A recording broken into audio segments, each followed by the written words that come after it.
Road cleaning has always been a very important part of urban sanitation. For the image of a city, a clean road will undoubtedly bring great improvement to the image of the city. Therefore, many sanitation companies pay extra attention to cleaning urban roads and use cleaning vehicles to clean the sidewalks.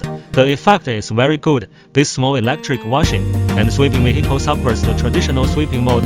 It adopts the washing and sweeping mode in which the sweeping and washing suction cups work together. Washing, sweeping and suction are carried out simultaneously. It can quickly complete the collection, dust collection and washing of dust and garbage on the road.